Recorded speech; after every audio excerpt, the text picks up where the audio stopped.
Most people think recovery is simple. Sleep more, maybe take an ice bath, and you're good. But the deeper you look, the more you realize something. Recovery is way more complex than that. Because being tired is not always about the effort. Sometimes it's about what's missing. That's why most people often feel run down, while elite athletes seem to handle huge training loads without falling apart. Recovery isn't just one thing, it's a system. And even if one part of that system is off, your energy, performance, and progress all start to drop. After looking at what separates beginners from elite athletes, one pattern shows up again and again. Recovery comes down to 5 levels, and most people never even fix the first 2. Quick disclaimer, this is not medical advice, and this is not a substitute for professional guidance. Recovery, nutrition, and everything else all depend on the individual. Level 1. During peak Olympic training, Michael Phelps, Olympic swimming gold medalist, was eating between 8,000 and 10,000 calories a day. Not for fun, but because he was training 4 to 6 hours daily, burning massive energy.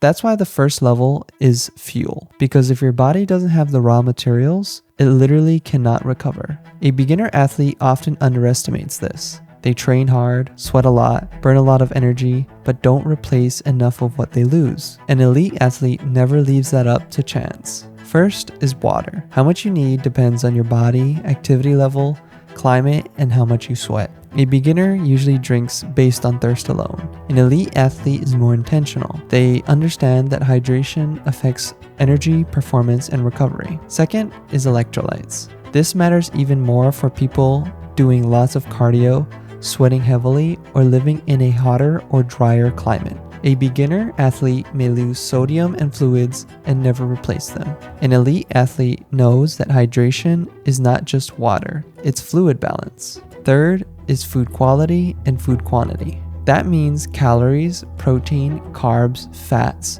vitamins, minerals, fiber. A beginner athlete may eat healthy, but still undereat for their workload, or they might get enough calories, but not enough protein, carbs, iron, vitamin D, and other key nutrients. They make sure they're eating enough to support training, enough protein to rebuild tissue, enough carbs to restore energy, and enough nutrient-dense foods to cover the basics. So the difference is simple. Beginners often train hard, but don't fuel hard. Elite athletes do both. Level 2. Eliud Kipchoge, one of the fastest marathon runners of all time, runs between 120 and 140 miles per week. But here's the key. Around 80% of that is easy pace. Not fast, not exhausting, controlled. Most beginners go hard every day. Kipchoge doesn't. That's why he can train more and still recover. That's why the second level is training load, because sometimes you're just doing too much. A beginner athlete often makes the same mistake.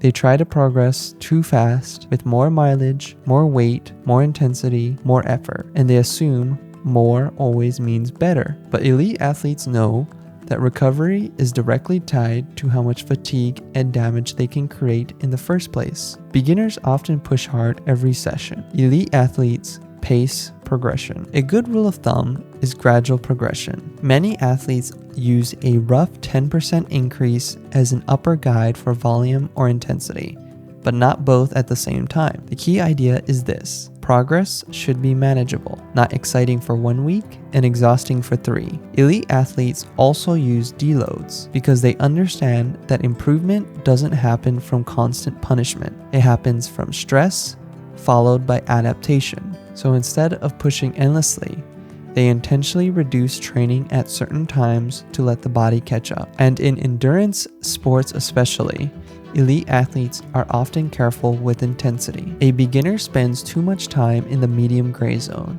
not easy enough to recover, not hard enough to maximize adaptation.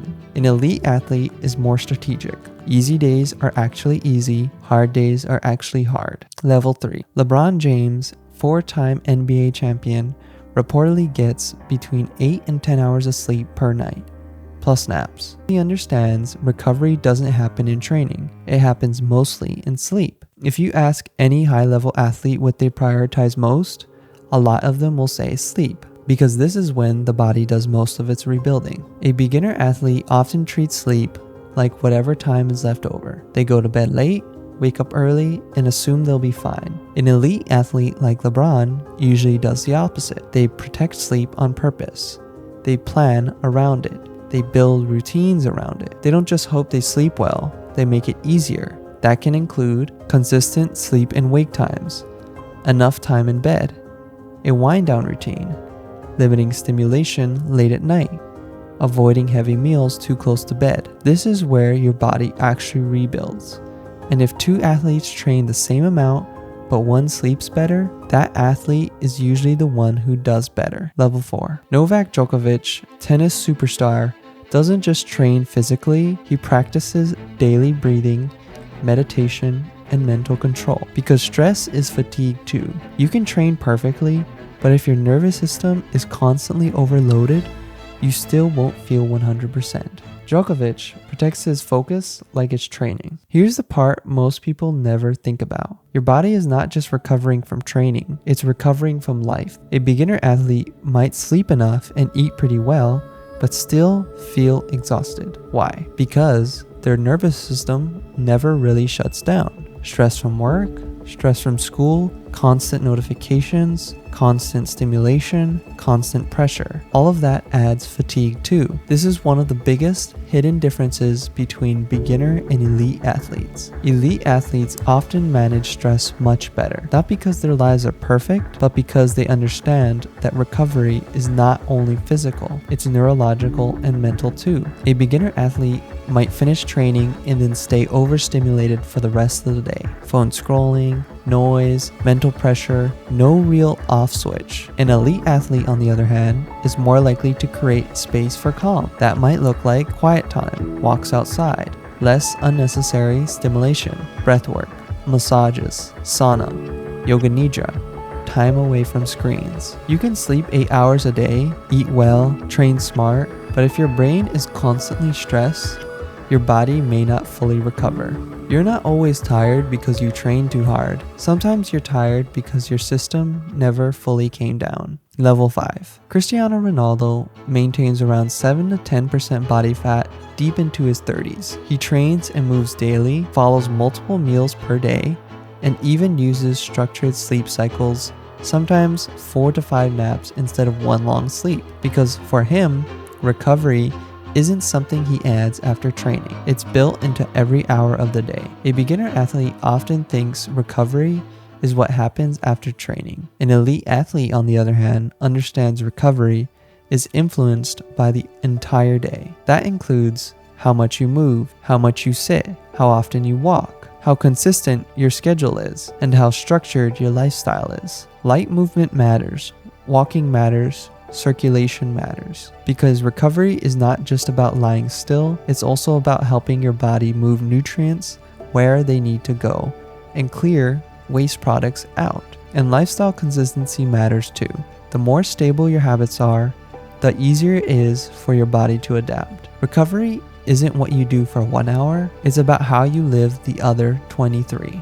If you sit all day, scroll constantly, and live with no structure, you make recovery harder than it needs to be. So at the end of the day, most people don't actually have a recovery problem. They actually have a system problem, because elite athletes are not just magically less tired than everyone else. They're just better at managing the things that create recovery. They fuel better, they pace training better, they sleep better, they manage stress better, and they live in a way that supports performance.